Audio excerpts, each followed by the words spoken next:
All right, meeting is called to order at 7:02 PM. Let's please take roll call.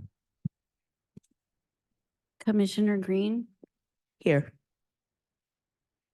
Commissioner Maninder Singh is absent. Commissioner Raj Singh, Here. Alternate Commissioner Seer, Here. alternate Commissioner Sharma, Here. Vice Chairperson Pfister, Here. Chairperson Nayar is absent. Did I get everyone? Okay. Let's stand for the Pledge of Allegiance.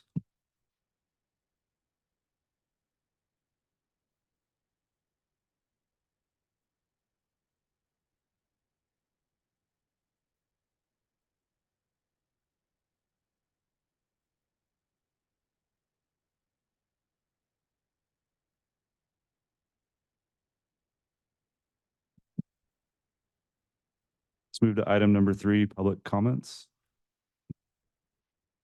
Persons wishing to address the Parks and Recreation Commission during the public comment portion of the agenda may complete the public comment form, which is located on the table at the back of the boardroom. No action or discussion shall be taken on any item raised during public comment, except that commissioners or staff members may briefly respond to statements or questions.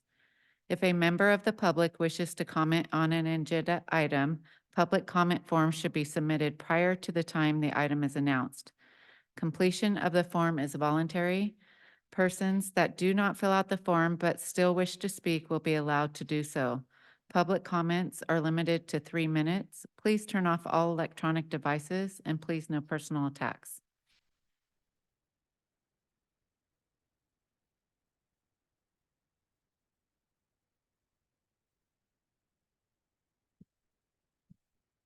Do we have any public comments? No.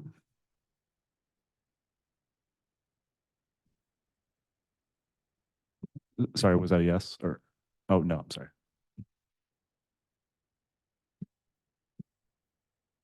All right, let's move to item number 4, approval of the minutes from the last meeting on April 17th, 2024. Are there any comments or changes to the minutes?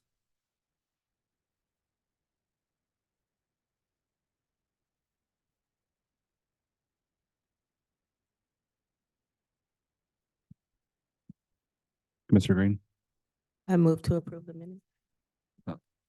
No. Okay, Commissioner Green motions to approve the minutes. Is there a second? I second. Okay, Commissioner Sharma approves motions to approve the minutes. All in favor signify by saying aye. Commissioner Green? Aye. Commissioner Seer? Aye. Commissioner Sharma? Aye. Commissioner Raj Singh? Aye. Aye, minutes approved.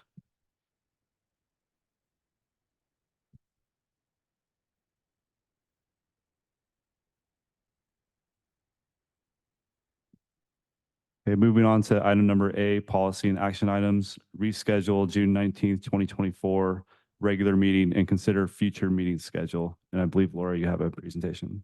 I do.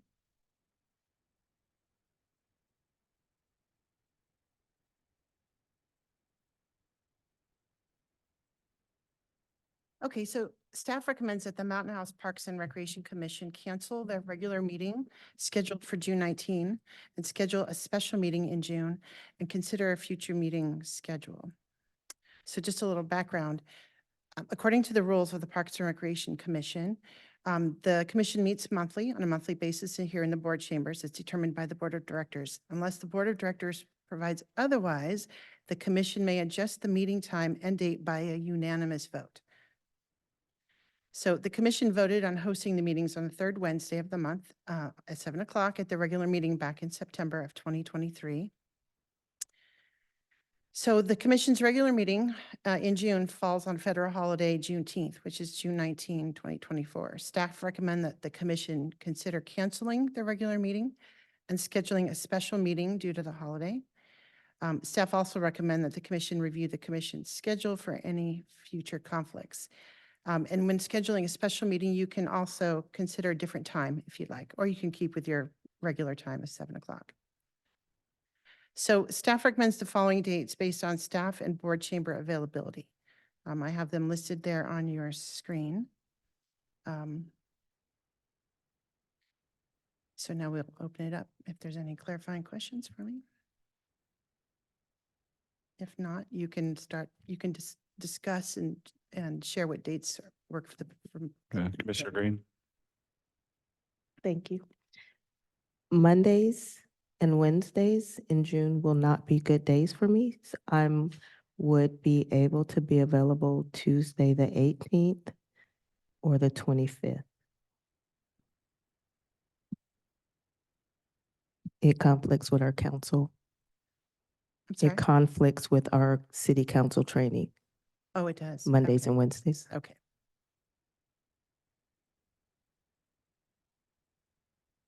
I prefer Tuesday, June 25th.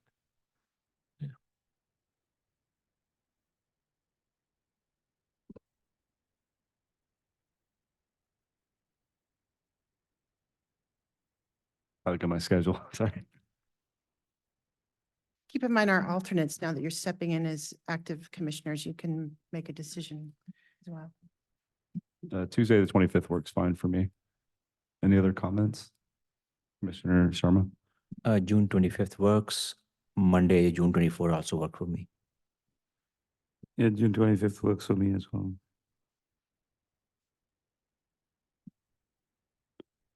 Right, and then are there any public comments? No public comments. Okay, public input's closed. Is there a motion to cancel the meeting on June 19th and schedule a special meeting on Tuesday, June 25th, 2024?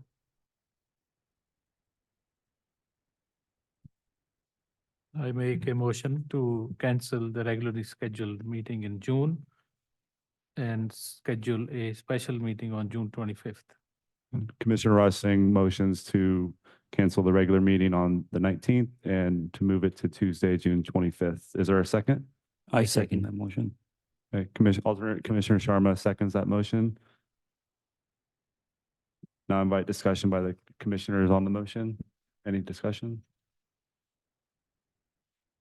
That was Commissioner Umar Seer, just for the minutes, that's all. All right, so let's take a vote on the motion here. Commissioner Green, Aye. alternate Commissioner Seer, Aye. alternate Commissioner Sharma, Aye. Commissioner Rossing. Aye. Aye. Motion passes unanimously to cancel the meeting on June 19th and schedule a special meeting on Tuesday, June 25th.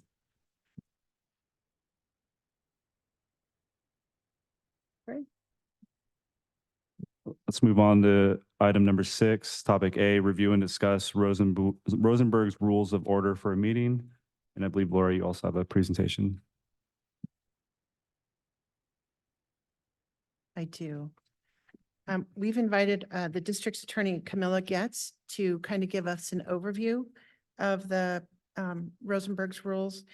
So since our first meeting, the commission has reviewed, discussed, and approved several rental policies that have involved a great deal of discussion. So I just brought her in today to kind of go over those rules again. So she's going to be going through the slide, and then do you want to have questions during the presentation or after? Either is fine. Okay, so if you have any clarifying questions as she's going through, you can go ahead and ask them. I don't have, oh, perfect. There you go. All right, nice to see you all in person. Oh, sorry, my type didn't show up very well, but the red showed up well, which is the most important part. But I'll summarize that these rules are based off of Robert's Rules of Order, and they're synthesized down for government bodies to make it easier for y'all to follow. And it's basically just a structured framework for conducting meetings to ensure compliance with the law. And I will note that I don't think we've formally adopted the Rosenberg rules, but informally we have. But in the future, if you all wanted to formally adopt the Rosenberg rules or adopt your own rules, that's something that you all could consider. Actually, I believe it's part of the rules that we adopt, whatever the board. has Okay, adopted, okay. So they have. Thank you. Okay, the role of the chair. click on my slides as well. So the chair is the body that's charged with applying the rules for the conduct of the meeting. So it's really the chair's responsibility to ensure that these rules are complied with. And typically, staff and council will take sort of the backseat and defer to the chair, but we're always happy to interject and help as needed. All right, so the majority of the slides are about the basic format for agenda item discussion. And I'll go through it pretty quickly since our chair isn't here, but it'll still be helpful for, alternate chairs and for the other board members in the future. So there's a lot of steps for going through agenda items, and I've laid them out step by step on these slides. So the first thing that the chair is going to do is clearly announce the agenda item number and state what that agenda item subject is. The second step is that the chair is going to invite the appropriate persons to report on the item. So this is usually going to be Laura, but it may be a member of the body, it might be me. And then after the staff member, the board member, body member gives a presentation, the chair will then ask the body, and that's the Park and Rec Commission, if they have any technical questions for clarification for the person who presented. And something that alternate Pfizer was doing tonight, and something I've seen really successful in other commissions that I sit on, is for discussion and questions to staff is going left to right or right to left through the different board members. It seems to be quite efficient for me, and everybody is able to get a turn and there's less interruption. So after questions are invited from the body, the chair will then invite public comment and opens the meeting for public input. The chair may limit the time of speakers. 3 minutes is a standard, and it is what has been adopted here. And then after public comment is finished, the chair will then note that public input is closed. Okay, so after public comment, the chair is then going to invite a motion and announces the member of the body who makes that motion. And then the chair will additionally announce the member who seconds the motion. If a motion is made and seconded, the chair should make sure everyone understands the motion. So how this is typically done is the chair will ask the maker of the motion to repeat the motion title. The chair can repeat it him or herself, or the chair may ask the clerk of the body to repeat. And I think it's helpful to sort of have a system, maybe always the chair repeats it, always the clerk repeats it, always the person moving for the motion repeats it. I've seen that to be an efficient process in other bodies that I sit on. Okay, so after the motion is made and seconded, then the chair is going to invite discussion of the motion by the body. And again, like I mentioned, going left to right is a nice, efficient way to do things. And then after discussion, or if there is no discussion, the chair announces the body will vote on the motion.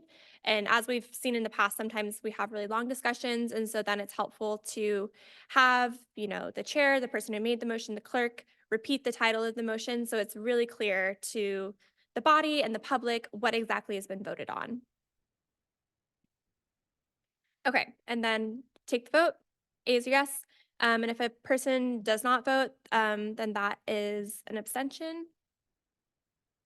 And then the chair will announce the result of the vote and the action, if any, has been taken. That's been beautifully demonstrated tonight. The chair will announce the members of the body, if any, who voted in minority of the motion. That helps for the record, keeps everything clear. Okay, motions, an overview. There's a handful of them. Let's go through the most common ones. Oh, well, okay, what is a motion? It's the vehicle through which you all are making decisions.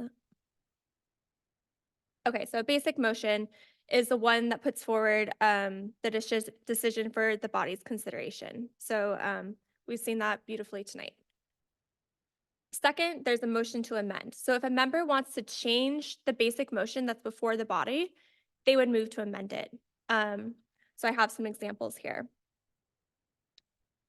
And so it's basically taking the first motion that we've made and changing it in some way.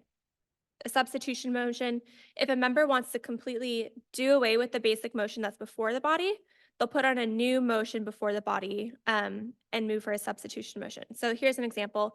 I move a substitution motion that we cancel Parks fundraiser for this year. So it's very clear that this is a substitution motion as opposed to amended motion.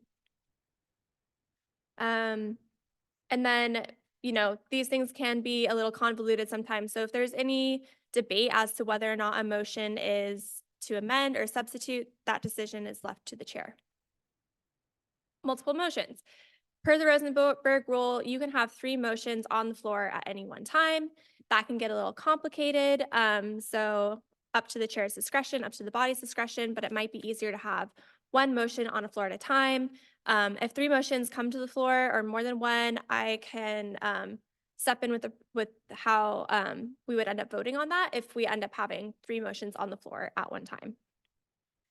Withdrawal motion. So that said, if we get multiple motions coming onto the floor and we want to keep it simple, only have 1 motion, the maker of the motion on the floor at any time is able to actually interrupt the speaker and withdraw their motion. Usually the chair will confirm with the person who seconded the motion that they're cool with having the motion withdrawn. Okay, so the basic rule of a motion is that they're subject to debate and discussion at any time. We went through the discussion aspect of a motion. However, basic motions to amend and substitute are eligible to be limited. The debate may be limited. So how would we do this?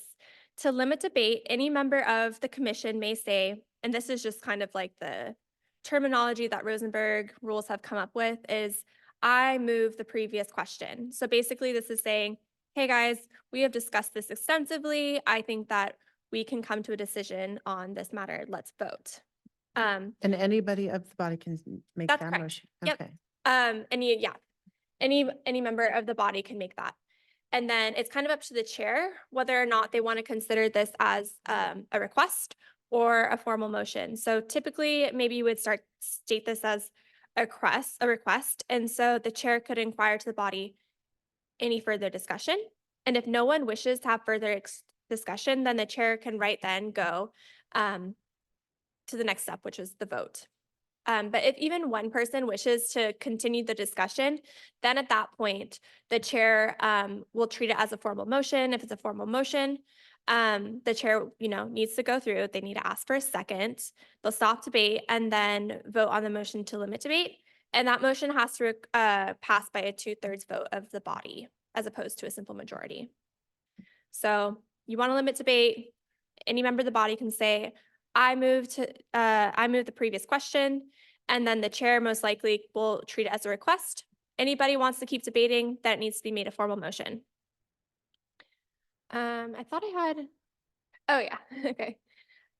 So also similarly to this motion or request to limit discussion, you can make a motion to limit the discussion.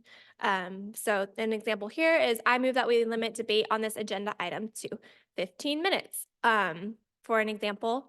And then this also requires a vote and a 2/3 majority to pass. And then this is fun. It's in the Rosenberg rules that you cannot debate a limit to motion debate.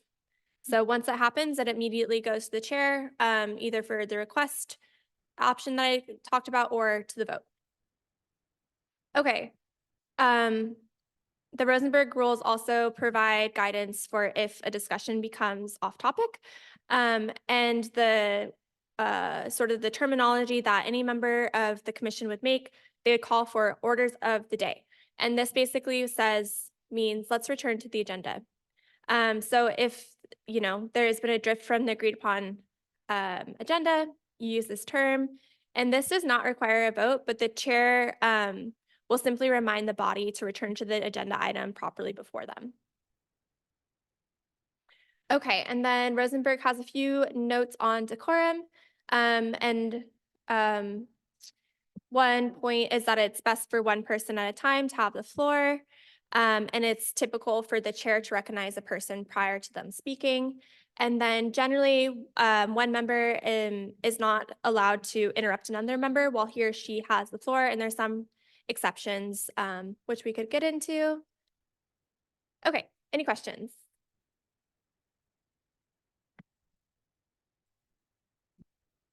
So I have a question. Once a motion is moved and seconded, so obviously there's two things. It can be amended or or a replacement can be put on the floor, yeah? Does the original motion die or does it have to be voted or? For an amendment to the Yeah, so motion, if there is a once motion. it's seconded, yes, then that original one is no longer on the table. No, no, no, no, and this, okay.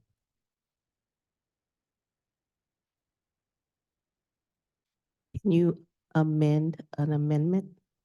You could amend an amended motion. Yes, sure. So how would that work? You would say, I would like to amend the amended motion of, and keep going? That would make sense. That's Okay. fine. And then I would just ensure that it's repeated back so everyone knows what they're discussing and what they're going to be voting on. But also you can withdraw the motion like we discussed and then just create a new motion if that's cleaner. To withdraw the motion, you again vote? Yes.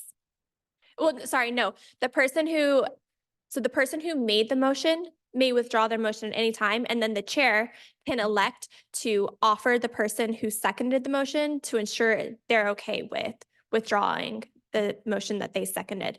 But if, say, the person who, Commissioner Green made a motion, it was seconded, the person who seconded was fine with the motion being withdrawn, but the chair was like, no, I actually liked that motion. The chair could then make their own motion for the same motion that Commissioner Green initially made, if that makes sense. Yes, thank you. So Mhm. clarification. So if I make a motion Yes, and someone seconds the motion, yes, and then we're getting ready to vote on the motion, but someone says, I want to amend the motion. They keep that motion, but just add to it. yes, And then you just go straight to a vote. You don't give that person who seconded, that's correct. But you have but to that say when you person vote. that seconded should have an opportunity to say whether or not they agreed. The person who seconded a motion that is then amended Mhm. does not have the opportunity to agree whether or not they agree with the new amended motion, but the person who seconded the amended motion has the opportunity to vote. So if they disagree with the amended motion, they could vote nay. Did I follow everything for you? I think so, but Okay. but even after that, someone else could have said, I want to add an amendment to that amendment. Yes, And it would have kept going. yes. Okay. Mhm. Yes, it's really only with the withdraw that it's like confirmed with the person who seconded that they're okay with the withdrawal. And it's up to the chair's discretion. It's not mandatory per the Rosenberg rules. Just one more question, although not typical, the chair can move a motion as well. I'm sorry, will you repeat the Although question? it's not typical, I'm assuming the chair can move a motion as well. Yes, it's not typical for the chair to move for a motion or second a motion. Typically, the chair is more of the facilitator of the meeting and then, of course, has the right to discussion. However, if a chair feels that no one else is going to move for a motion, no one else is going to second a motion, then it is appropriate for the chair to do so if they desire. I think our last meeting was a really great example of all these questions because the first motion was made by our chair for the picnic rentals. Then there was a motion to change some fees and by Commissioner Singh. And then it was seconded by Commissioner Green. And then Commissioner Singh amended his motion again to include the fees and then additional fees on top of that. Then you all stopped discussion, you voted, and then that item was over.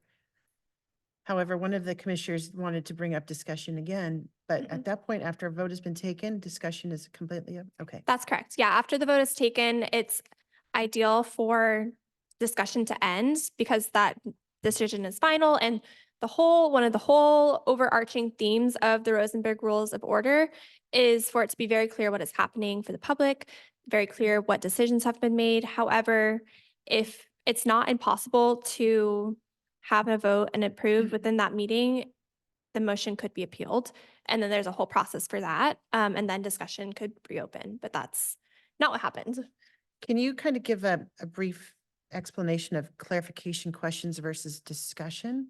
Because sometimes I see that kind of interweaving. Sometimes the commissioners will Mm. ask for clarifying questions, but then they'll begin discussions amongst themselves. Yes, so do you want to go back to my slideshow, please? But typically, so clarification questions are maybe more technical questions to staff. Like right now, we're asking clarification questions of me, and we're not having discussion amongst yourselves on your thoughts on the Rosenberg rules. So when clarifications happens, it's directly to staff, to the presenter, whoever is before you, and then that is closed. And then discussion will typically happen amongst yourselves. And it's not inappropriate necessarily for staff to interject to provide further clarification, but it's just not the standard process that the Rosenberg rules outline.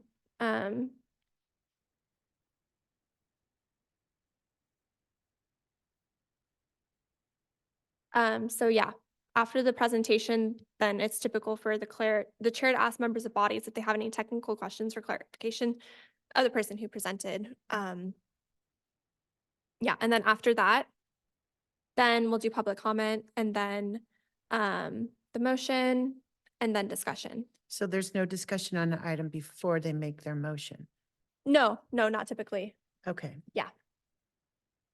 Yeah, and I mean, these rules are like quite confusing and they're guidelines. Some are, have to be strictly adhered to by others, but it's really helpful, I think, to watch, your board's meetings. You could watch other park and recreation meetings.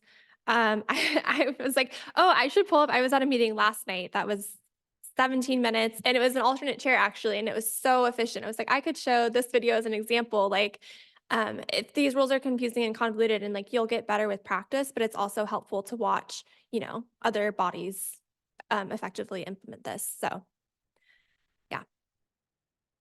Quick question. So first clarifying question, and after that is the discussion. So let's go through our little steps.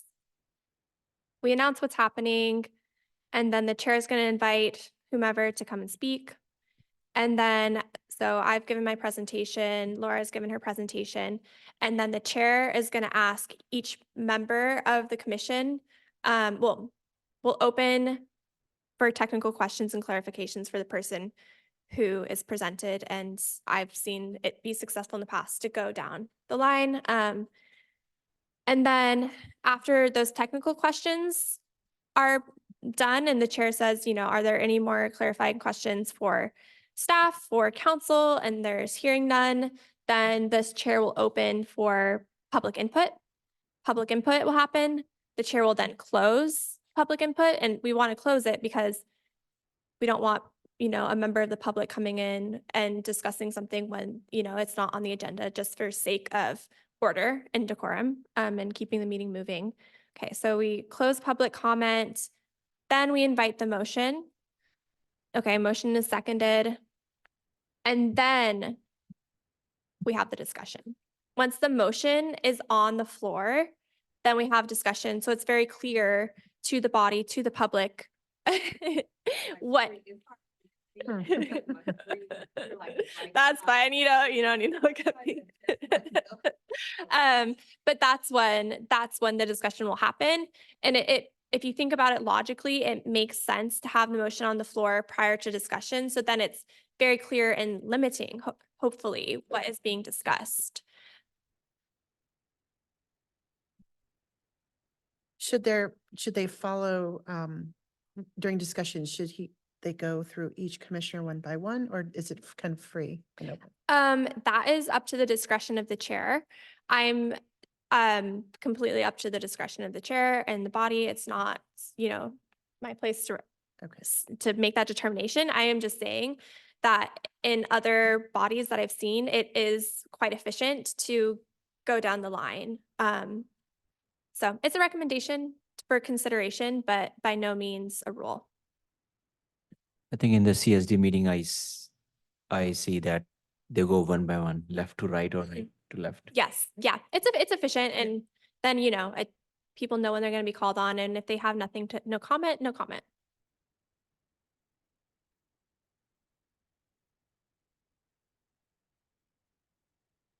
Is there any limit on the discussion? Unless there is an, No, we define it, right? there is no limit on discussion per the Rosenberg rules. However, like we've discussed, you know, the chair or a member of the body may make a motion or a request to limit debate if, you know, the topic has been saturated or exhausted, has gone off topic. So while there is no, you know, mandated requirements for all discussion items to last 15 minutes, it's at the body and the chairs. They have the option to limit debate and request a time limit on debate. So if it's gone on for a while, someone can request 5 more minutes of debate. Mhm. And then they vote because there's no discussion on that, right? On the limit. Yes, yep. So the Rosenberg rules outline making a motion to limit debate. So I would just follow that and say, I move that we limit debate to this item for 5 more minutes. And then that requires a 2/3 body, a 2/3 approval, because these are like kind of special exceptions to the rule. So it's not the simple majority vote. But then for the limit of debate, the chair may take that as a request and then just say, does anybody else have any other points? And then if there is even one person who wants to keep discussion, then it needs to go to a formal motion and a formal vote. Mhm.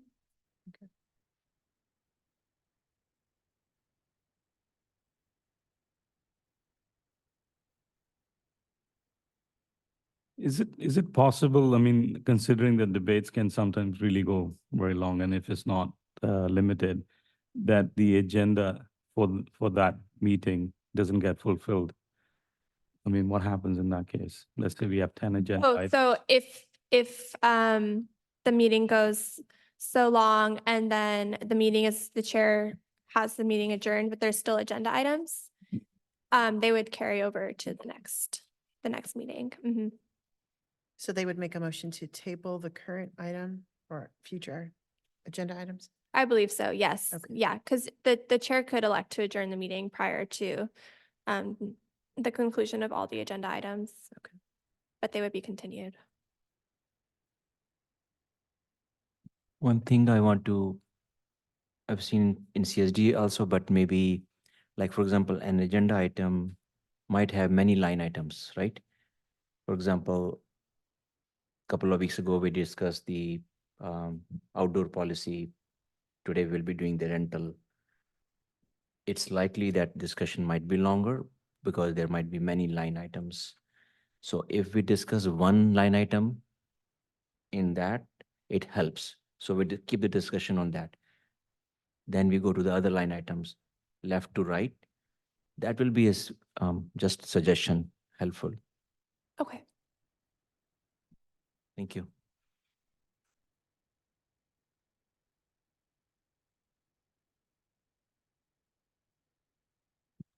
Okay, does any commissioner have any other clarifying questions? Are there any public comments? No public comments. Okay, public input is closed. Now invite discussion by the commissioners. Commissioner Green, any discussion points? No. Okay. Alternate Commissioner Seer. No. Okay. Alternate Commissioner Sharma, Nope. Commissioner Raj Singh. No. Okay, no further comments from me either. Thank you all for your input. Let's now move to item 6B on the agenda, review and discuss the draft version of the indoor facility rental policy. Laura, I believe you have a presentation to share. I do.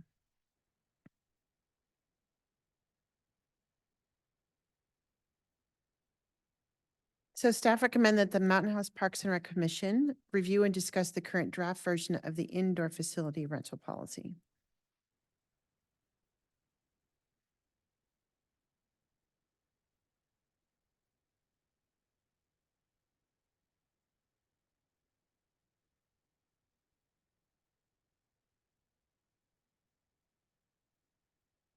There we go. So the board approved a resolution at the regular meeting in September of 2022, adopting the current community rooms reservation policy. So the original policies were approved back in 2020, but they were updated in 2022 to address the additional facilities such as the newly built town hall and the Unity Center, formerly known as the Annex. Staff have recently improved the Firehouse Community Center aesthetics, making the room more attractive. And since these new policies were implemented, the Mountain House Muslim Association has taken management of the Annex, or Unity Center, as it's called. And with the adoption of the amenities and the facilities, staff began a marketing campaign this past year aimed at attracting more users to rent facilities. And at this time of this report, a few days ago, indoor facility rentals have increased 122% from this time from last year. Revenue has increased 218%. And to me, that means that while rentals have increased, so have the hours of use. So with the increased rentals, the addition of new staff, we have our experience and our perspective. Several policies have been identified as those that need to be updated or added to ensure that the function of the district are performed efficiently. Several policies need to be edited but not changed. Some of the policies have changed slightly, and new policies and procedures have been added. We also changed the format to mirror the format of the new fields, tennis court, and picnic rental policies that you've previously approved. So before we go into questions, if you could put up the PDF version of the new policy. So like I said, actually nothing from the current policies have changed. So when I submit a red line, I think I've only had 2 or 3 different red lines through our current policies. And that includes, I believe, our cancellations.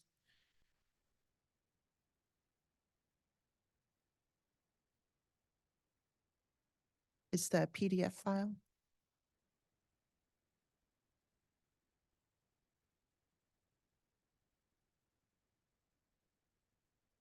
So the current policies are sufficient, but staff have just identified several new ones that we wanted to add. So I will go through this. If you wouldn't mind making the page smaller.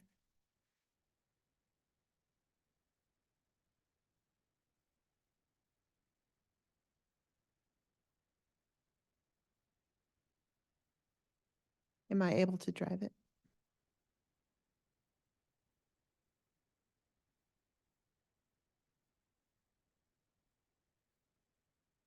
Okay. I'll have you drive it. So you'll see in your packet, I've attached a copy of the current policies. Like I said, they're sufficient, but like I said, staff have identified some new policies that we'd like to add. So our new policies just include a lot more detail. We've updated the definitions a little bit.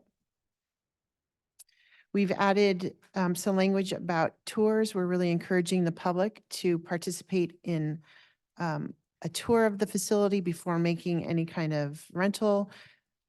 We've set up an online program a schedule that allows them to go on and schedule time with staff. It's scheduled about 2 to 3 days in advance.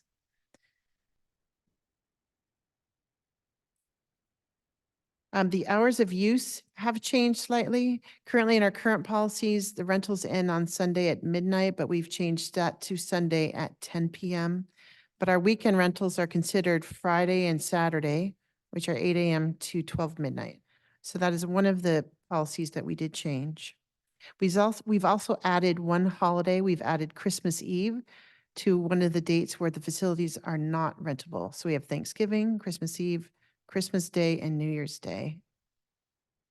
Other holidays, federal holidays such as Juneteenth or President's Day, city might be closed, but we will be open for rentals. We've also added the term for long-term rentals. We're trying to encourage and incentivize groups to rent our facilities long-term. So we've added that option. And with the long-term, we're providing a payment plan. So currently right now, if you rent the facility 2 or 3 times, you need to pay all the fees up front. But with a long-term rental, we're going to allow the renter to pay 1 month at a time. Okay. The booking hasn't changed. What has changed is that we've added the classifications. Again, these classifications mirror our previous policies. We always have the district-sponsored programs, school districts, any program with an MOU. Those groups have first priority. They can book out 18 months. Then we've got sanctioned nonprofit organizations, first youth groups, then adult nonprofits. They can book out a year in advance. And then your resident can book out 10 months. And then non-residents or commercial users, even if they're in Mountain House, could be able to book 8 months out. You have a question? What does MOU stand for? Memorandum of Understanding. So if we have a group that we are giving our facilities to for a certain purpose. For example, if we were to partner, I'm going to use the Boy Scouts, for example. If we see that there's a community benefit, then we would set up an agreement with them and we would give them first priority instead of lumping them in with the nonprofit groups.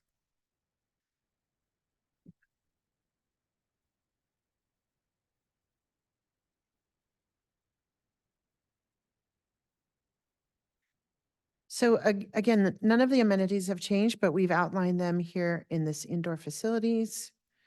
We've added again the nonprofit organization verification form. This will just help staff to tag or label the organization in our recreation software so that they automatically will get discounts and priority reservation schedules. All right, Laura, real quick, what's Unity Center A and B? What's the difference? Well, right now, the Unity Center is one large facility, and sometimes it's either too big or too expensive for organizations to rent. There is an option, though, to cut the room in half with dividers, allowing an organization just to use a small portion of the room for a reduced fee. Got it. So right now, the rental application process is strictly on a form, a paper form. You can either submit it in person or you can submit it electronically. But we've now been able to set up our reservation software so that the renter can do everything online. We've asked all kinds of different prompts. Some of the prompts will then trigger certain fees. So we're able to do it all online. When a person does a rental online, they're able to pay their deposit. Then it'll get reviewed by staff. And then what I've added here, though, are these requirements. So right now, the reservation process, you have to submit something 30 days in advance. And for the Firehouse Community Room, it's 7 days. Well, staff have found that that's not sufficient amount of time. It takes a lot of time to communicate with the customer, to get all the required paperwork for the customer to gather the proper fees. So we are asking for 60 days in order for them to turn on an application. 40 days prior, we're asking that they meet with our staff. We notice that if there's no communication, there's lots of confusion. Things aren't getting submitted in time. The staff don't know how many tables and chairs, or sometimes we need to review some of the policies with the renter. So we're requiring it 45 days out that we meet with the renter. Then at 30 days, that's the drop dead date where everything is due. All fees are due, required documents, and damage deposits are due. And then 14 days prior is when we need some of those key items such as an ABC license, insurance. We need a copy of a security guard contract. These are the kinds of things that the renter is compiling between day 45 and day 14.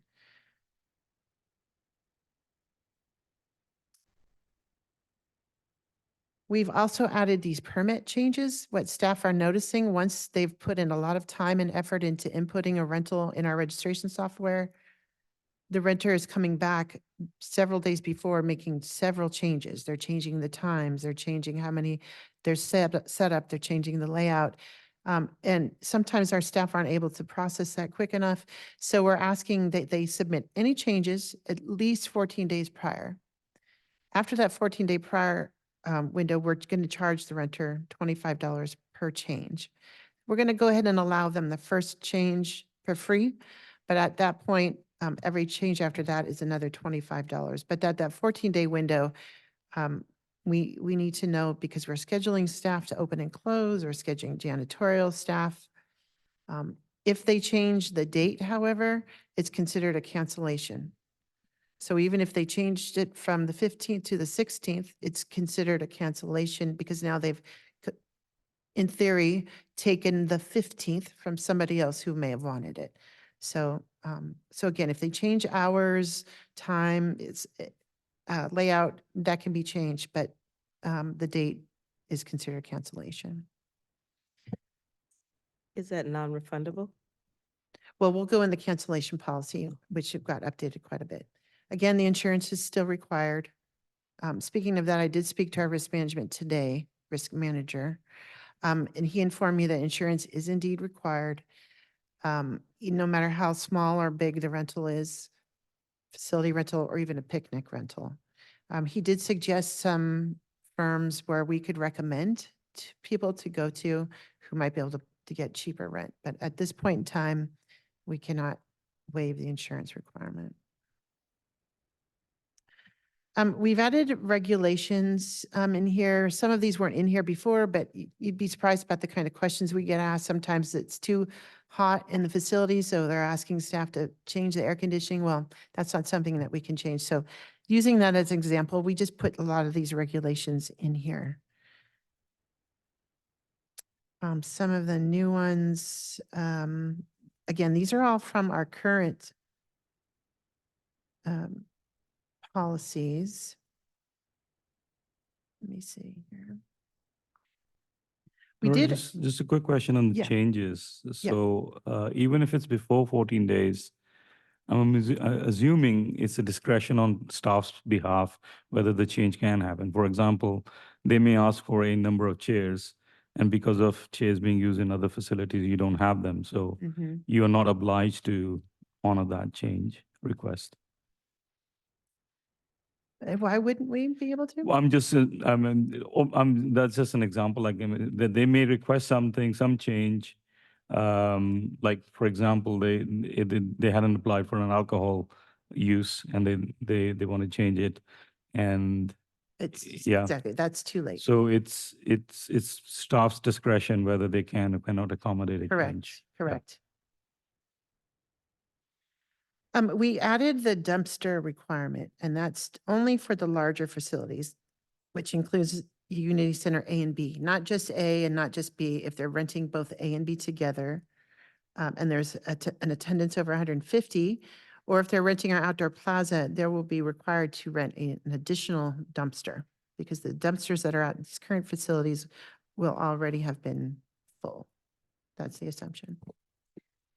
Would that matter if they didn't have work serving like food and stuff or Yes. regardless? So again, so after the renter submits their application online, that's when the communication between staff and the renter happens at that 45-day window. That's the meeting that they talk about, and we go over things like that. So at that point, the staff can then either remove or add these add-on fees. So we've updated the prohibited items. One of the questions that came up this past year was about candles inside facilities, and it wasn't clearly defined. So we've put it in here. No open flames are allowed in any of our facilities. We did get a question once regarding incense as well. And so we said no to the incense. So we've added that to our prohibited items as well.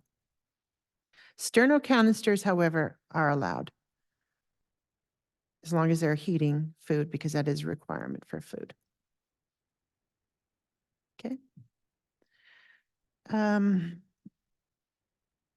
We've added this room layout process. We have a new program that it's called Prism. It actually has a very detailed room layout program with literally the exact size of the room, the exact size of chairs and tables.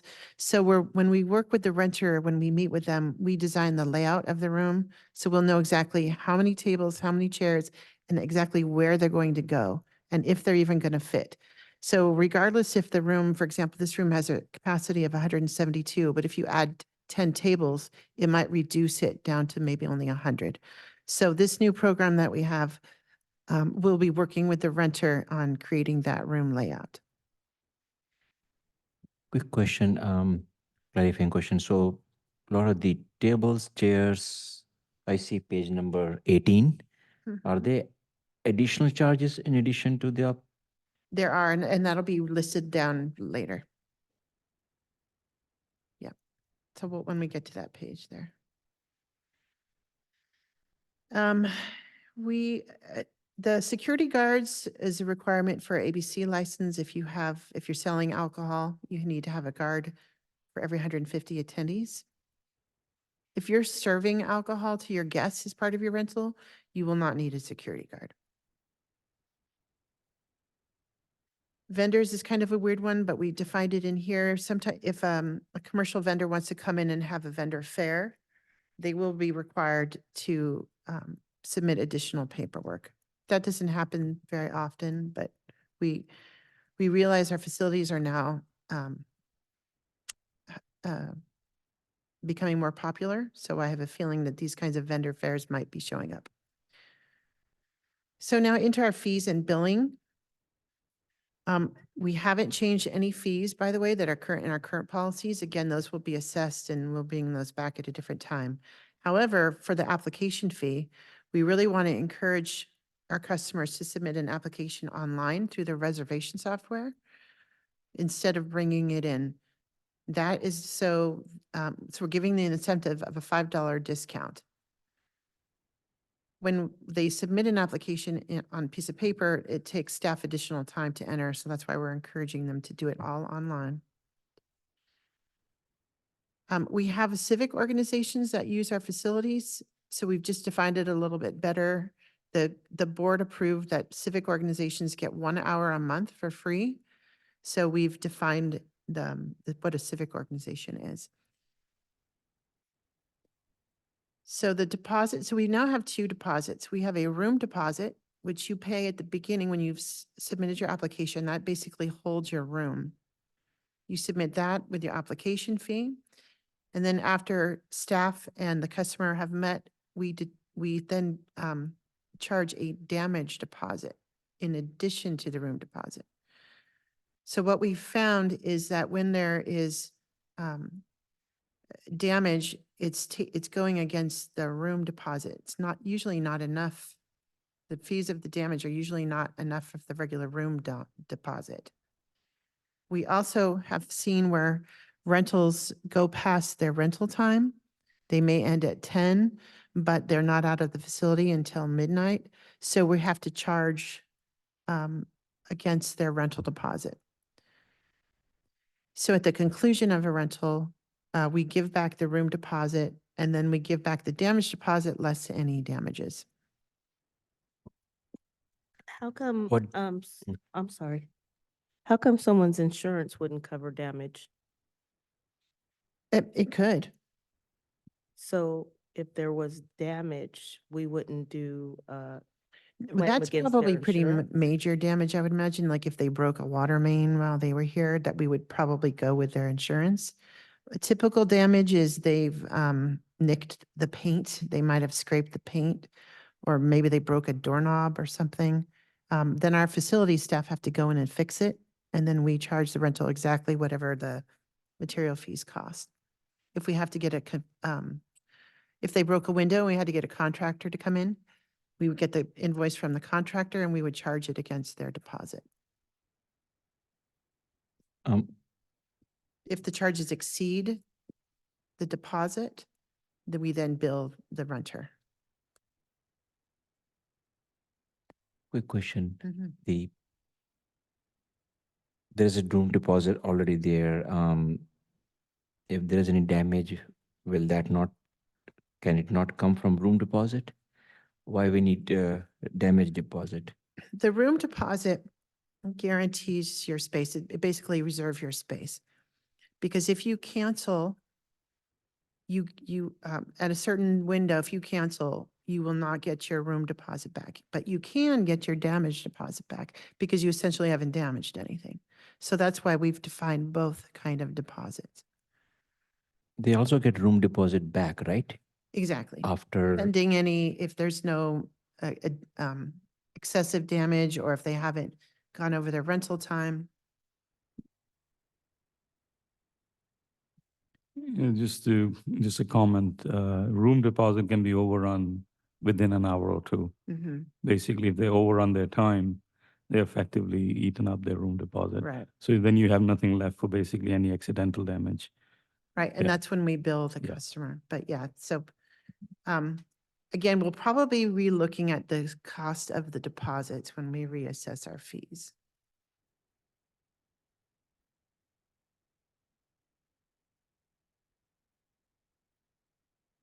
So again, payments are due 30 days. So even if you've submitted your application 60 days out, you don't have to pay until 30 days out.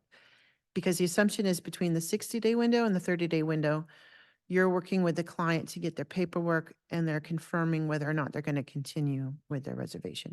But at that 30-day window, all fees are due. There's a payment due on their account. The customer can just go right into their account and pay all their fees that way. They won't need to have to come in or call anybody. Okay? Laura, I do have one question on the Yeah. fee schedule. So for Unity Center A and B, the janitorial fees are the same as they are today. Yes. So if somebody does A and B, will they pay one set of janitorial fee or they'll have to double? They'll have to double that. Okay. Could you scroll back up to page 16 real fast? So we've included the discounts and the surcharges. These are all the same discounts that we've applied to our previous rental policies. So this is new. So again, we're going to be charging the non-resident the base rate plus 50% of the base rate. And then if we scroll down to the next page, we'll see the fees themselves. So again, these hourly fees have not changed. The room deposit has not changed. What's been added is the damage deposit column. And again, those aren't assessed, those aren't given to the customer until after they've submitted their application. We've also kept the janitorial fee the same, but we'll be reassessing that. Those fees are actually on-call fees. So if a rental is typically held during the week, it may just be part of the regular janitorial service. But if we need to schedule janitorial on call, these are the fees that we charge.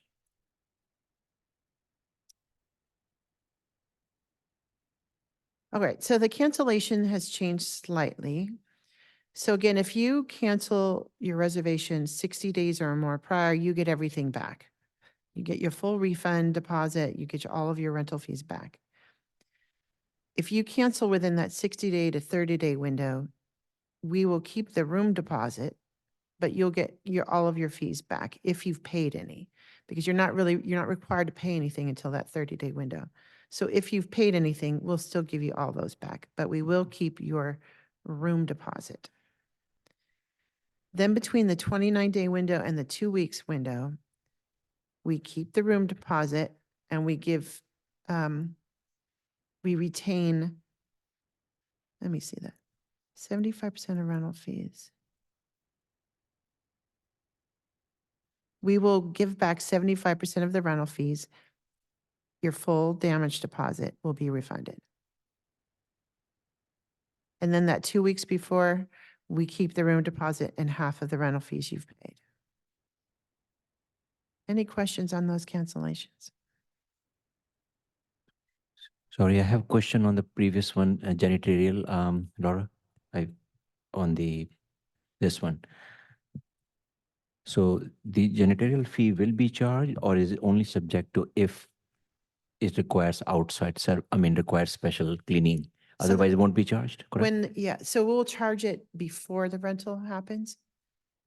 So once staff review the application with the renter and we determine that it will need an additional janitorial fee, we will charge that fee. At the time of application, they pay for it? No, at the time of the application, they just submit this deposit and their application fee. Okay, not janitorial, okay. And then just actually at the top of this page here, going back to Commissioner Sharma's question a while, keep going down. It shows the There's an alcohol permit fee and a facility attendant fee, which we charge. Sometimes we know ahead of time if there's going to be a facility attendant fee. Sometimes it might be an add-on after. If if a staff person has to stay on site longer than expected, we'll charge that fee.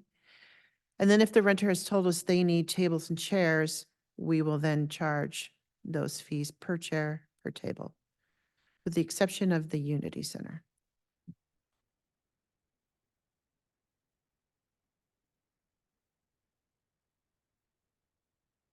Okay. So that's it. So like, again, I'll just say that all of the current policies, with the exception of a few things, few changes, are in this document.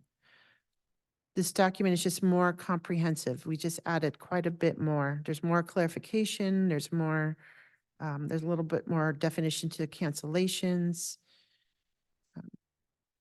And I open it up to any more clarifying questions.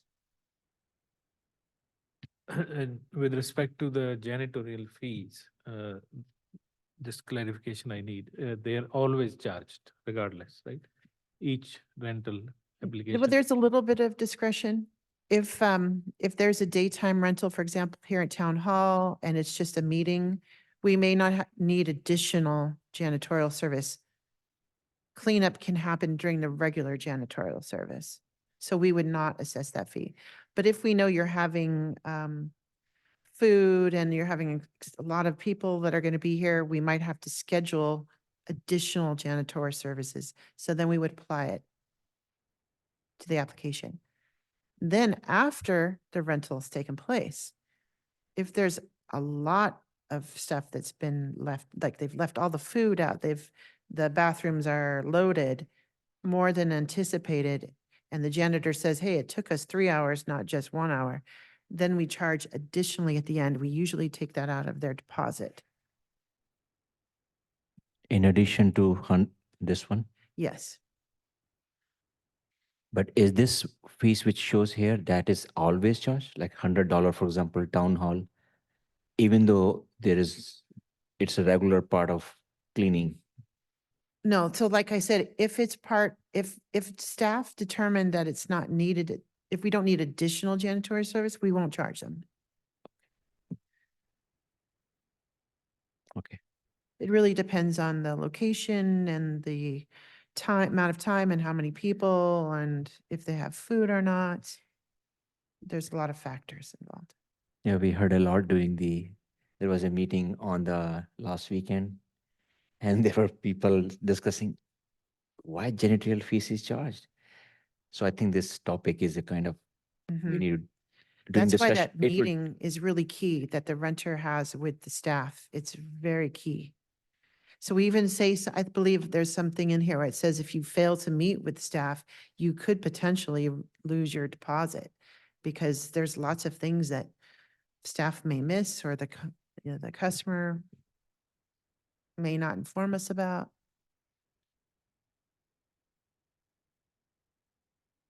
So again, tonight, this is just the draft. So if there's any comments or things that you'd like to change, you can present that tonight, and then I'll bring back the final policy to next month's meeting. I have one question, Laura. So you have to do it within 60 days. So if you want to rent something like a month from now, you can't do that. It's got to be You at can, least. 30 days is really the window. We are encouraging people to do 60 days, though. Okay. Well, Laura, if someone is making last minute reservation, obviously they will submit everything when they make reservation. Within, Same day reservation, we will not do that. no, it's not same day, but Oh. 14 days or couple of weeks before the event, they make reservation and it's available. Okay, so that's a great example. 30 to 14 days. If you want to make a reservation, you can, if that facility is available. Yeah. But you would literally have to come in with your fees, your security guards, contract, your insurance, your ABC license at the time you submit your application. And that's usually not going to happen, so. But by that 14-day window, that's a drop dead date. No, absolutely no reservation between now and 14 days ahead. Yeah, that's why I asked the question, because if you're like a month out, you might want to do something. Could you still do it? It sounds like you could. It's just, You it's a little can, escalate, But like you you gotta just, push it. the renter just has to be made aware, like you literally need to provide everything at the time of your application. Then 14 days, nothing. Yeah. It's not, yeah. The beauty of having this nonprofit verification form, for example, is a lot of these nonprofits will have their insurance already on file. And it'll be good for a whole year. So a lot of times, a renter may have everything submitted already and not have to resubmit over and over again.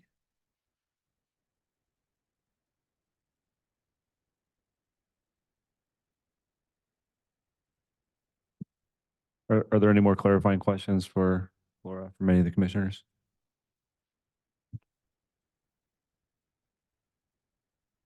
The janitorial fees are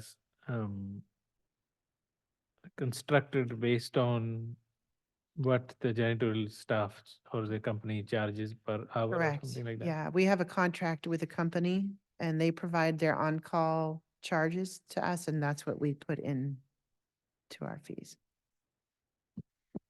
But if there is no need to have special cleaning, then there's no charge. Correct. Right. Question, clarification. So when they're going to do a rental, they need a deposit fee, a damage fee, and a janitorial fee upfront. The initial application is just a room deposit, just to hold that room for you, and an application fee, which is non-refundable. That's all you need. No, but the rental period. So if you want to proceed with renting a facility, the requirements for renting a facility are a deposit to hold a room, Mhm. a damage fee just in case, and a janitorial fee just in case. Correct. And hourly fees and chair fees and facility agenda fees. There could be a lot of other add-on fees. It's a lot of fees. It's a lot of fees. One clarifying question, is there any change in the insurance requirement? No. Okay. And Laura, one more question clarifying is the fees which is mentioned here, is it prelim or it might change when the fee schedule would come? Yeah, we'll be assessing whether these fees are correct based on staff time, maintenance. We'll assess it against other cities' fees to see if they're comparable.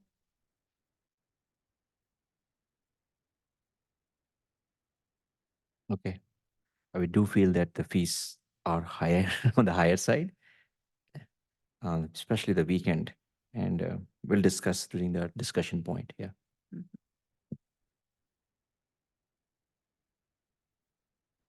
So Laura, this is just a draft, Correct. correct? That you're presenting, but once you guys go over it and compare it and make assessments from other cities, you could possibly change some of the fees? We could, but we won't have that done before June. Right, So we're trying to get the policies passed right, and then we'll do fees at a later date. right. That's, Yeah. I got it.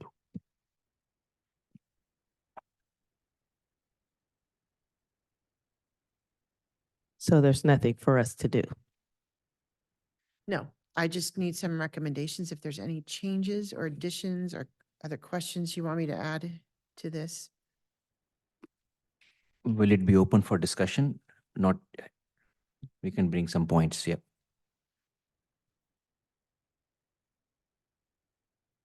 Are there any further clarifying questions from the One commission? more, sorry, Chair. With respect to the rental fees, if we anticipate that later on, all of the fees will be brought forward, right? Mhm. Would it be feasible then to just at the next meeting, state in the policy that the existing fees will apply until such time that the new fee schedule is considered, so that we know that the fees, there's a placeholder for the new fees. And we are not approving this fees schedule per se. That's listed here. Well, I could take out the fees, That's a good but then idea. we wouldn't have a policy for a while because the policy and the fees go hand in hand. But once the fees get changed, the document will get changed, but they won't have to come back to you again for a review. So with the picnic rental fees, those fees changed because you changed it from hourly fee to a half-day fee. So all the fees had to change. In this case, we don't have to change the fees yet. So you can approve the policy with the current fees. And then when the fees get changed, I'll just go back in and update the document. If you don't agree with these fees, then you're not going to be approving the policy. Mhm. But like with the rental last time also, we were able to change the fees through discussion and then it No, went. because you had to, because the picnic rentals went from an hourly to a half-day or full day. With our tennis court and our fields, we didn't change the fees either. But we can bring our recommendation, suggestion today regarding the fees, correct? You can, but they're going to change. They're going to change again anyway, because we're doing a fee assessment. When will this be effective, this policy, Laura? Well, as soon as the board approves it, which my hope is July, they'll approve it. And when will the fee schedule will come? It may not be for several months after that, So until then, what will continue? the current fees, these fees as they are. So then we can recommend some changes if whatever based on the discussion today, right? You could, yeah. Okay. Thank you. Couple of comments, if I may. So with the current fee structure, I think you opened up with, we have seen an increase in utilization by 100 and something percent, so it's almost doubled 122. already. Yeah. So that kind of speaks to, okay, the fee may be high, but it's kind of acceptable because you've seen growth. I mean, just purely commercially speaking. The one other thing that I was hoping to see was for somebody who wants to have a recurring reservation, say Right. some, Yeah, I have it under long-term. uh-huh. If you want to move it up to. I was kind of looking for a different fee structure. For example, if somebody wanted to reserve TH1, for example, every Wednesday, Mhm. because they were doing some academic program. So you're want to discount it essentially. Discount and probably, I mean, it's a much more complicated thing. I don't know whether we can even include that, but because I've seen a lot of people who wanted to do programs like that and they're not able to do it because it just doesn't make economical sense for them. So a discount is probably Discount, what they're yeah. looking for. But it could be a discount, it could be some other consideration as well. For example, if they are doing that on a regular basis and they're leaving the place as clean as they came in and not needing janitorial, so you kind of waive the janitorial fee for them. Mhm. Because if it's a long term, it's almost like an MOU kind of a scenario, I guess. Yeah, so. Yeah. So instead, right now, the policy is you have to pay all your fees up front, and sometimes that's not possible. So I have included a payment plan Yeah. for a long-term rental. But if you're suggesting a discount, we can put that Yeah, discount. it's almost not that they have a problem paying upfront. It's the problem is that the economics don't make sense. For example, I had a Tamil language school which wanted to teach language, Mhm. and they wanted it some weekday. It didn't make economic sense for them to do that unless they get some discount. Discount is, I mean, the cost is overall the main thing. It's not paying upfront or paying staggered. At least I didn't think that was their issue. Okay. So just that feedback.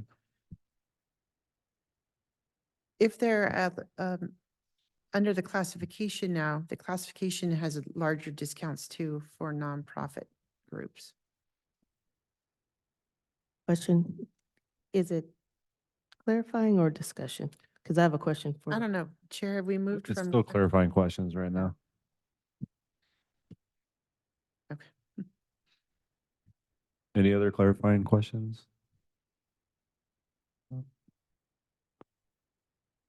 Okay, are there any public comments? No public comment. Okay, public input is closed. Now I invite discussion by the commissioners. I'll start with Commissioner Green. Do you have any further comments? To Commissioner Sears' comment, I think a discount would be dependent upon whether the organization charges for their services. So if they're charging for their services, then discount might not be applied. However, if it is a free service or, lowered, then maybe so, but I don't think it's a good idea to give discounts for profitable organizations. Alternate Commissioner Shear. Yeah, thank you. I think from my observation, it's typically been nonprofits, and they may be charging something, but just to cover the cost of the facilities and stuff like that. They're not looking to make a profit. Alternate Commissioner Sharma, any discussion? Yes.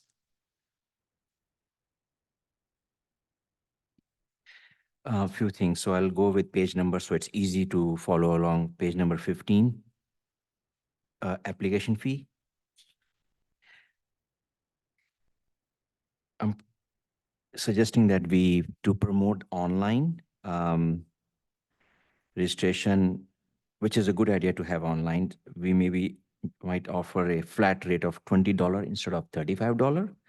I know there is a $5 discount, but instead of saying $5 discount, we can say 35. If you do online, maybe 25. Just a suggestion for that item. I think it will promote more online and will reduce administrative cost. Just one on that suggestion. So instead of saying $5 discount, we say Online, $30 online fee. Okay. if maybe $25 for online. Okay. It will promote a lot of application online, and it will save a lot of cost. The second point is the discount and surcharges, group C, page number 16.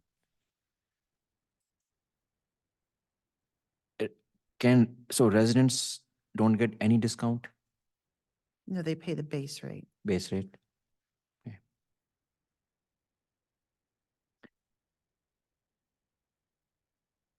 And this classification is the same as other groups, other policies, right? It's exact same discount surcharge.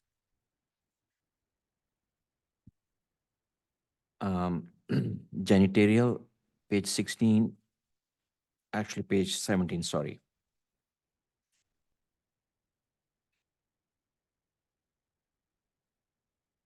Page 17, so on the rental fees,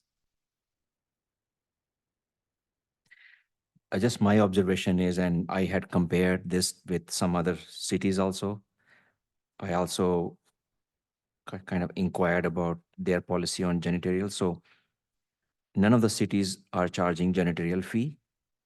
They take deposit, and if there's a damage, they take it out from the deposit. Correct. That's the policy. They don't have room deposit, damage deposit, janitorial fee. They don't have three kind of fees. Maybe I'm just suggesting we can make room deposit and damage deposit.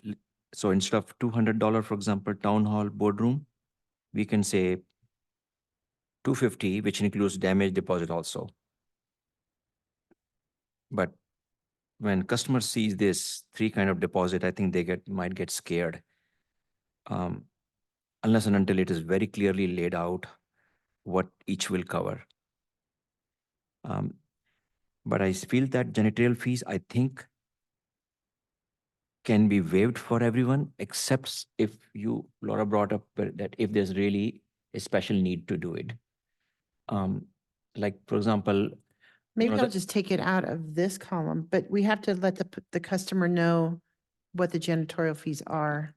Yes, it only will be charged It'll be considered an add-on fee. if they, if it's a normal usage of bathroom, Mhm. then there is no charge, right? Then But- we'll take it out of this column, but we'll say it's an add-on fee, similar to the facility attendant, similar to the chairs. Yes, It's exactly. dependent, it's dependent on the rental. This will scare them because Mhm. I met two families during the Valley Link meeting here, and across the board, they were saying this thing that it's too much. They were charged janitorial fees, even though there was no need for that. It was just a regular get together, no food, nothing. Mhm. So I think we have to factor that, Yeah. those kind of thing. Okay. Just giving you feedback also. And there were directors also here that day, Bernice and few more. So we were Mhm. all discussing this part of it. Yeah, and So- that's one of the reasons why we wanted to get these policies updated and changed, yeah.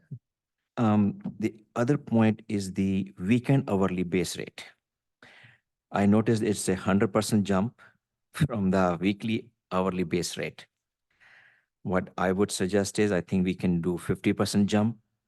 So for example, TH1, 30 becomes 45 in weekend maybe instead of 60. I find that these weekend rates are very, very high compared to the neighboring cities also. So that's why we'll be doing a fee assessment, but we Yes. won't just be doing these fees, we'll be doing all of our fees. So right now, these are the current fees that have been approved by the board.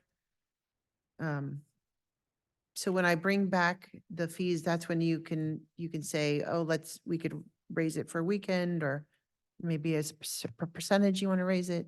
Maybe there's a flat dollar amount, But that might not happen for a few more months, right, Laura? right? That's the issue is. So if this gets approved next month by board, then it will stay up to who knows when will it come. So I think if there is a chance to make adjustment now, I think it's may be considered if the other commissioners think about it. And then anyway, when the policy comes in, the revised policy, we can look at that. But it's very high at this point. Also, third point regarding the rental is the tables. There are not enough tables right now, even though it shows on the description, audio, video, there is no audio, video available in TH1, for example. Yes, there is. I was trying to make one reservation. I was told you might get 4 tables, but then you have to rent more. So there's not enough tables available, TH1, TH1. there are They- tables and chairs available. Yeah. They said only 4 or 5 tables you will get. Who told you that? Willie, Who? I think. I don't know who that is. Oh, Oh, Will, sorry.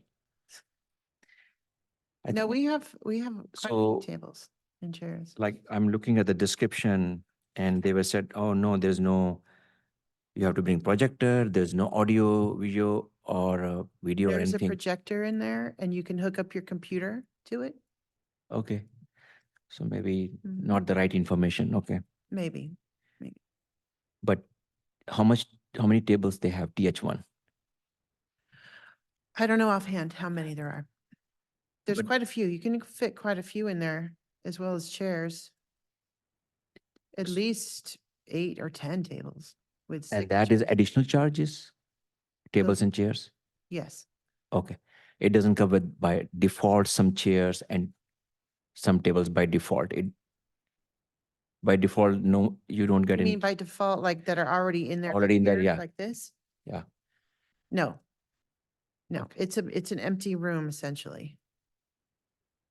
So you tell us how many tables and chairs you need. You tell us what layout. The table and chair fee accounts for damage, a replacement eventually, time to set it up and take it down. That's what those fees are for. Was it always like this? It is actually, it's a current fee. Yeah. Renter can also opt to bring in their own tables and chairs. Renter exam- can also opt to have the room and no tables and chairs. Maybe they want to have a kids blanket time. So we won't charge them for the tables and chairs. Firehouse comes with tables and chairs already, I think, right? Which one? Firehouse, No, it doesn't. no. Okay. All right, so that's the feedback on the rental fees, that it's high. And if we remove the janitorial fee, weekend hourly base rate cutting down by 50%. And on the cancellation policy, page number 18. Mhm. So again, I inquired with other cities also. I think ours, yeah, it's good that you, Laura, you have adjusted this already compared to the last one, which was very aggressive. Mhm. This one, I suggest that we should refund everything until 30 days. 30 days to 15 days, 29 to 14. So we do, Fine. so based on here, we do give everything back up to 30 days. So 59 to 30, you are keeping the deposit. I would say suggesting that we should refund everything. Including the 30 deposit? to 29 to 14, fine deposits to be retained. 75% rental fees, full damage deposit will be refunded. That's fine. If somebody's holding the rental more than 30 days out, they're holding that room hostage, is, you know, calling it hostage.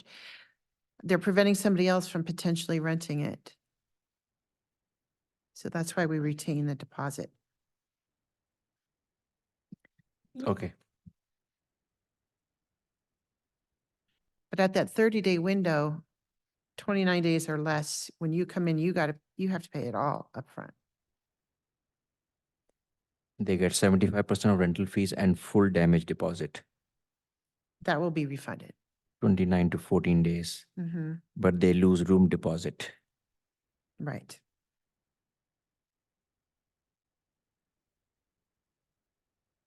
Is that also can be split like 50% deposit instead of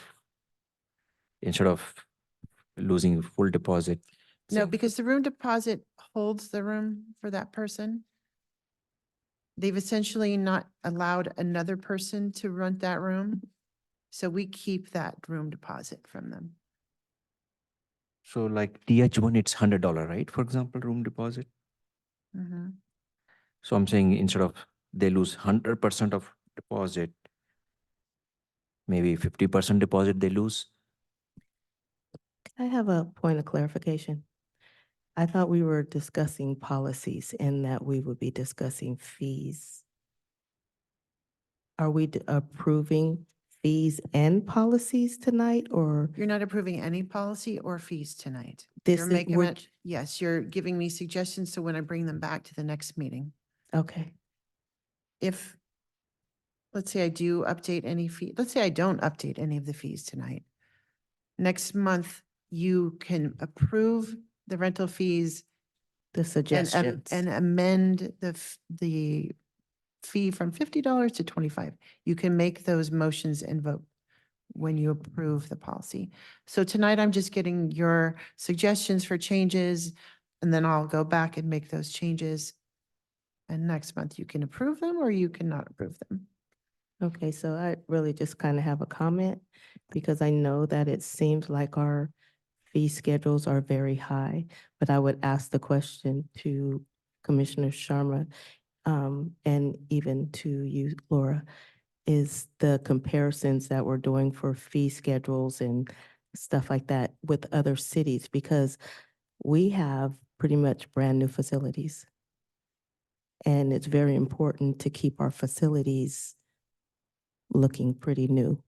And that is kind of expensive in today's times. So we have to, I just want the commission to take into consideration that we don't want our fees to be reduced so low that if there was some damage to our facilities, that it would come from us as a city, our budget, as opposed to maybe where the damages are coming from. So, I mean, I get it. we want to try to make it affordable for everybody, but however, we don't want it to cost us to where we end up having to redo, rebuild, refurnish our great buildings, furniture, and things like that. And I should say, staff, before my arrival, did all of this. They did their fee assessment. They surveyed other cities. They presented it to the board. So these fees are probably on track with what other cities are offering and what we would charge. But so it'll take some time for staff to go back and do this reassessment all over again, which is why as staff, I'm just suggesting just keep the fees as they are for now and wait for staff to do some research on it and give you the most up-to-date, most fair fee possible. But I think the suggestions are probably also another viewpoint, right? Staff will do their assessment totally fine, but we also look at that it's a recreation, park and recreation, right? Yes, some profit, but we also think about it's a park and recreation for the residents to use it. We don't want to make it so expensive that it goes down our booking even more. Right. So that's another point. And also, I think there are multiple layers of fees. I'm trying to suggest we cut down some and consolidate. For example, room deposit and damage can become one. So instead of 200, we can say, okay, $300 or $250 actually, which becomes one deposit. Janitorial fee, yes, can go away from here totally, so that they don't get scared. And people are giving feedback that they are being charged even though there's no cleaning was required. So I think we need to take feedback of residents as well. We are getting feedback. Since we don't have a survey that would have given more pointers, so I think we are just suggesting few things which we are hearing it. So the first step in changing our fees will be for you to approve a pricing policy. Then what we'll do is we'll Right. bring back the fees. Yeah. Right. Then the community can comment on those fees. And then the board will make their decision, or council at that point. I think that's it. Those are the points I just wanted to bring from my side. Commissioner Rushing. Just very quickly, 2 points I want to make. With respect to the janitorial fees, I think whether or not they're here or not, quite frankly, for me, it's better to have them here so I know if I'm a renter. But there should be a clear criteria, what they're based on. Is it number of people or is it the type of food they're bringing? What triggers the janitorial fees to be charged, right? I would rather have that here listed. The other comment I have is I would like to echo Mr. Sear's earlier suggestion. I think organizations, I am part of the Rotary Club here locally, and it's a struggling Rotary Club, not very old, and we struggle with finding a room for meeting regularly. I think organizations like that should be given some priority, whether or not they're adult or for youth. If they have a regular standing, some service to the community, they should probably have some discount. So there is right now, the board has approved 1 hour free per month for those organizations. And now with our new discounts, they're even less fees. And now we're allowing groups like that to book farther out in advance. Great. And then maybe there might be an additional financial incentive to book farther out. So. Thank you.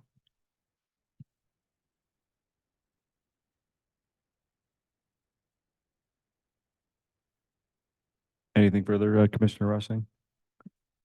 No, Mr. Chair, thank you. Only thing I'll agree with Commissioner Green. I do feel like we want to make sure it's affordable, but also realize there is a cost with renting any facility and maintaining it. So keep that in mind. I also don't agree with combining room and damage deposit. I feel like they are separate things.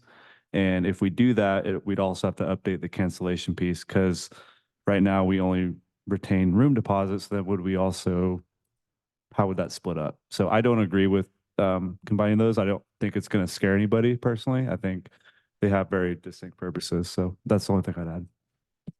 Any further discussion? If I may, Oh. I'll echo the same thing about this separating the deposits. I think it's a good idea to have the damage deposit and the room deposit because they are two very different categories. And it's good to have it distinct that way.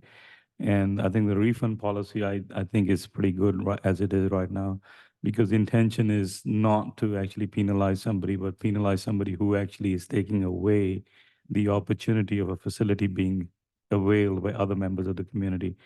I think if I do know the history of this because historically, going back years, what was happening was people were reserving and then canceling late. And what the impact of that was that those who could have utilized the facility were kind of being excluded from using it. And we definitely do not want to go there. Because if somebody makes a commitment, they need to follow through that. So put the pressure back on that person who's grabbing a facility from the community. And the only thing I really have to say is one thing I do agree with Commissioner Sharma is that the janitorial fee, I feel like it should go up where the chair rental and stuff. I'm not sure if that's an option to bring in your own cleaning crew or to have the janitorial fees, our janitors come in and clean the facility. So Well, we are under contract for a company to clean our buildings. We want to keep with that contract. But I think Commissioner Singh made a good point about maybe in the application, there's certain criteria. If they check they're having food, if they're having alcohol, if it's a certain, like we had the criteria for the porta potties for the fields.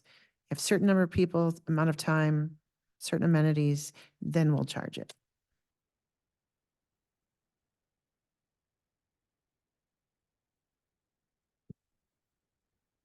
Okay, thanks for your input. We'll move on to discussion item 6C, future agenda items.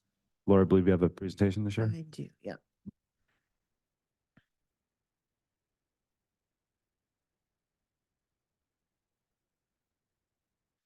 Okay, so next month we'll vote in one of our alternates to fill the vacant position.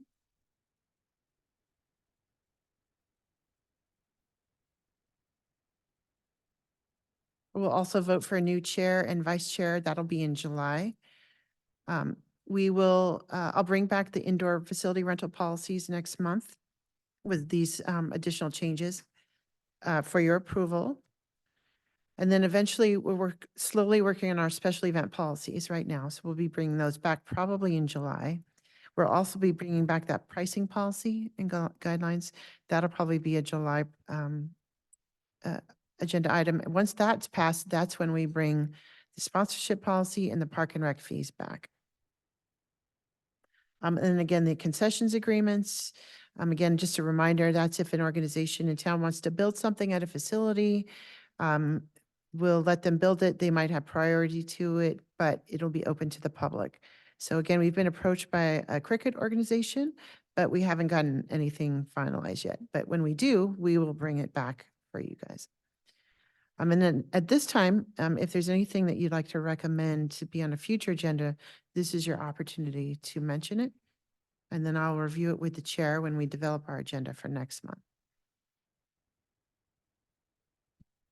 Any input by the commissioners? Yes, I have a couple of them. One of them is the additional recreation program. I think, Laura, that's been discussed, I think, few times earlier. Which one? Adding new programs. So talk about new recreational programs like, Pilates or some other art and culture programs, yoga or meditation, adding new sets of program. So far, we have discussed those standardized things, right? I think we also need to think about what are the new program we can add in park and recreation. Aquatic is one, swimming is very famous program that people would like to see. It can be driven through park and recreation, the swimming classes, for example, We Uh, don't have a pool yet. like high school, for example. So they give on during summertime, they are doing. No, there's another organization offering this, the pool program. Yeah, I was wondering if it can go through park and recreation, not through them. Because I think park and recreation can fill that every gap which we have. Actually, the organization that's running the program right now fills that gap better than we can. Okay. Yeah, we don't, yeah, it's not a very conducive pool for recreation programs. It's more for, So like other programs, like for example, we can think about, and that's why I was asking if we can have a survey sent to the residents.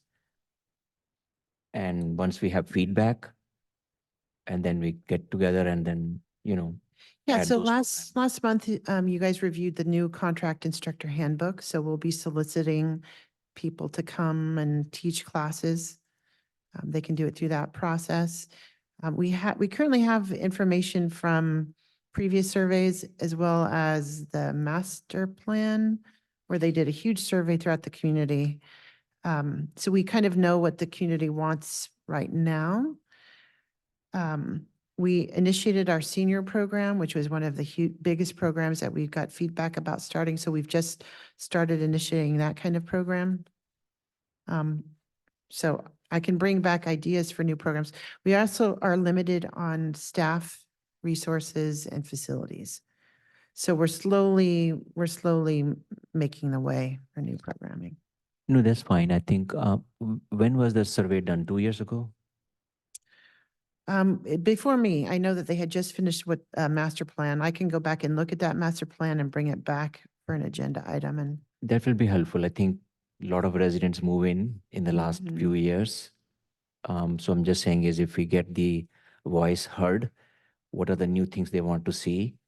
And we can add it because right now we have a limited program and I totally understand your point is very valid, Laura, limited staff.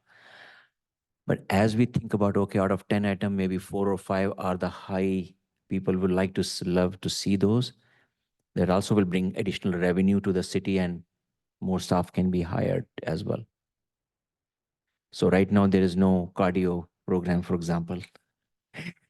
no, but no one's approached us to offer that. So we have this contract instructor handbook. It's almost ready to go. So when we have it ready, we'll look for cardio instructor that wants to offer it on a contractual basis. Yeah, okay, That's- so cardio is very good and art and culture is pretty good. Yoga, meditation, for example. Even sports camp too. That's pretty common for cities to do the sports camp. Yes, park they and contract recreation. with sports camps. Right now, there are a lot of organizations already existing in Mountain House. So Mountain House has been here for quite some time. And in the meantime, a lot of organizations have either developed their own programs or contractors have already come in to the city. So I'm finding that there are soccer programs, that there are football programs, that there are cheer programs that are already in existence. Typically in other cities, Parks and Rec offers them, but independent contractors are already renting fields and renting those things. But yes, what I'll do is that at a future meeting, I'll bring back survey results, the master plan, and talk about our plan going forward on how we can develop those new programs. Okay, that will be helpful. Okay. Thank you.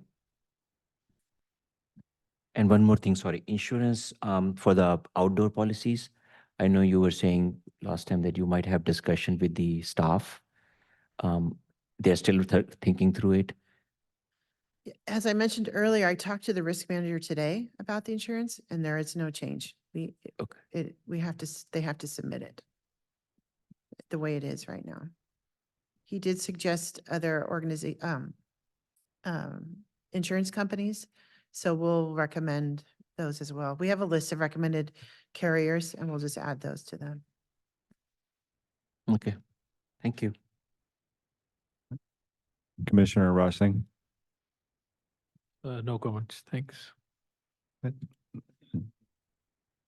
Yeah. Commissioner Seer. Just wanted to take the opportunity, you mentioned the seniors programs that you kicked off. Just wanted to congratulate the staff for May 1st event. I know it was not as well attended as was hoped, but I think you just need to keep doing it. So, my feedback would be don't be discouraged by the lower than expected turnout. I think it was done very well. The number of vendors, the different vendors that actually came out was very impressive. I think we just need to keep doing that on a regular basis, and that's heading in the right direction. So congratulations on that. Thank you. Just a suggestion on that. Being a senior, I would just suggest that some of the programs you have are not in the morning, and maybe we can alternate some times where some seniors that still work. Because I came to the event and it was phenomenal. It really was. But I took the day off. I Oh. didn't take the day off. I took the day off. But, still, just Yeah. a comment, that maybe for some of us working seniors, we can have something in the evening too. Actually, I have some information in my next report when you're ready to move on. All right, thank you for your input. We'll move on to item 7. Comments by the Parks and Recs Creations Commissioners and staff on non-agenda items. Are there any updates anyone would like to share? Commissioner Green? No. Okay. Alternate Commissioner Seer? No. Alternate Commissioner Sharma? Nope. Commissioner Raj Singh? Just want to again recognize the manager for last few months. A lot of work has been done. A lot of important stuff has taken place, policies and whatnot. Thank you for all your hard work Oh, you're welcome. and your staff. I do have another. Yeah, I think I have 2 more. Yeah, we'll move on to that. Staff, if you have any additional items. I do. I just wanted to go over it real quickly.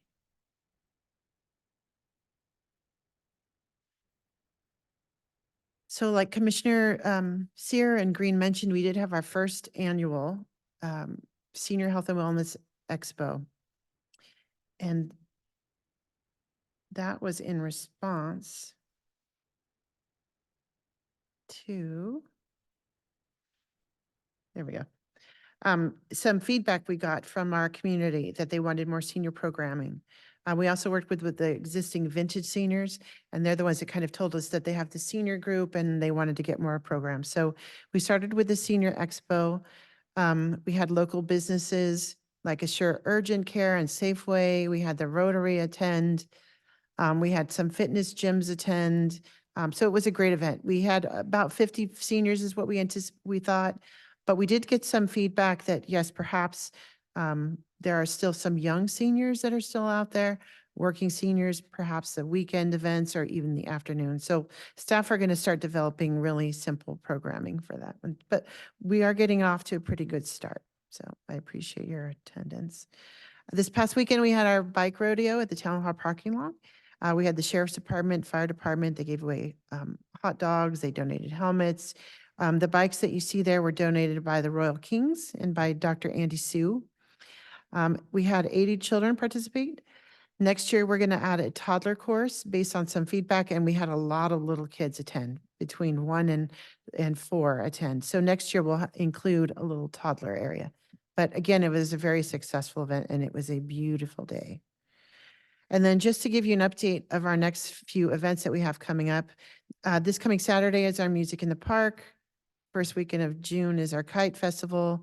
And then we'll have our second annual Juneteenth. And I really encourage you all as commissioners and as residents to come. But please come as commissioners, stop by the CSD booth, support our programming. Our staff put a lot of effort into our special event program. Our special event program is 3/4 of our department, really. This is what they really work on. So we encourage you to come. And all of our events here are very well attended. So I'd love for you to come out and see what we have. We're also getting ready for 4th of July. So we're currently accepting applications for parade entries. You all can come as a commission. You all can come representing your groups. You all can represent your families.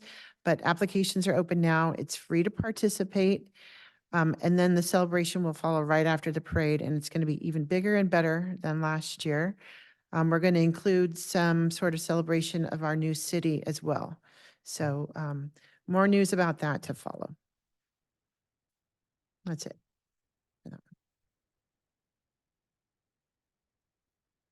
All right, move to item number 8, Park and Facilities Report. I do actually have some items this time. Oop.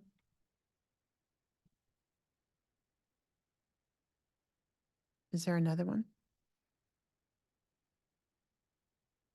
Is there item 8?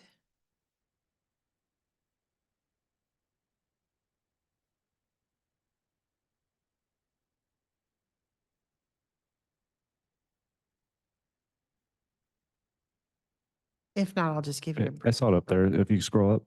Yeah, the middle one here. Oh, it's Oh, it's the same one? Oh, that's my fault. I did get an update on the Cuesta and Hanson basketball courts. They're scheduled to be done May 28. So I don't know at this point if we're going to have a grand reopening like we did for the park here, but that's the scheduled date so far.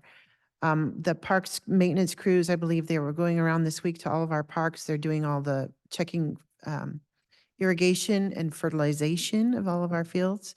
I think they did some maintenance for you guys out at the park. And I believe that was it as far as the parks update. Yeah, I saw the note on Facebook, the basketball courts, so Yeah, it's appreciated. yeah. Great. All right. If there's nothing else, can I get a motion to adjourn the meeting? I second. The motion to adjourn it. Motion to just adjourn the meeting. Alternate Commissioner Seer motions to moves to adjourn. Is there a second? I second.